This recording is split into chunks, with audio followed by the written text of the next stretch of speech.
Formula 1 haqqında mənə verdiyiniz suallara cavablandırırıq.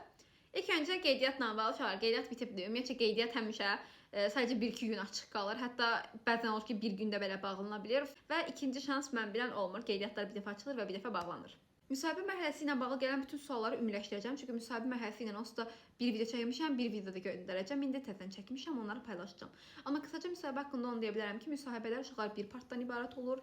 Müsahibəni götürən şəxs və siz olursunuz sadəcə. Müsahibədə çox abidik-gubidik suallar verilmirlər. Dil bacarıqları, Formula 1 və situasiya sualları verirlər. Situasiya sualları biraz abidik-gubidik görünə bilər sizə, amma çox da anlaşılmayan suallar deyil və sualların ən pik hissəsində, məsələn, ətrafda heç kim yoxdur ya, nə cavab verə bilərik deyə çox sual gəlib.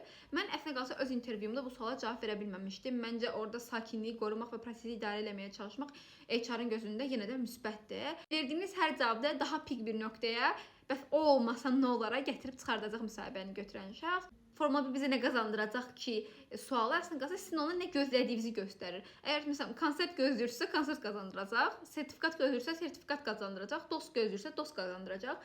Məsələn, mən oradan qəşəng dostluqları da qazanmışdım. Qazanmışam hər də, həyatımdadılar. Mışdı biraz şey oldu.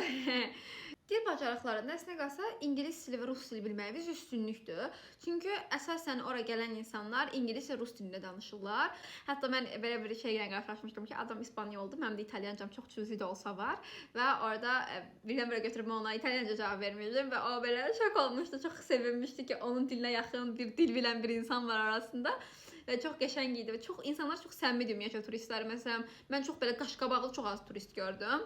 Şey falan edirlər mənə, "Oh, beautiful Azərbaycanlı girl." Yəni çox şirin idilər hamısı. Görə rus dili və ingilis dili əslində qalsa üstünlükdür. Amma Azərbaycan və türk dili bilərək də, yəni keçid eləyə bilərsiniz də qeydiyyatdan və əminəm ki, şansınız da var. Çünki ingilis dilində belə mən özüm müsahibədən keçəndə mənim ingilis dilim B2 deyildi, A2 idi və yəni qırıq-qırıq bir şeylər danışmağa çalışırdım. Hətta bir neçə cümlə öyrənmişdim ki, gedib orada turistlərlə bir şey danışa bilim falan deyə.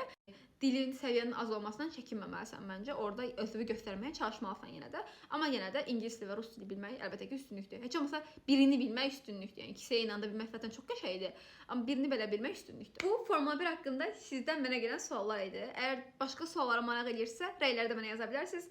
Sevə-sevə cavablandırıram. Daha çox belə videolar üçün hesabımı izləyərək mənə dəstək olmağı unutmayın. Hələlik.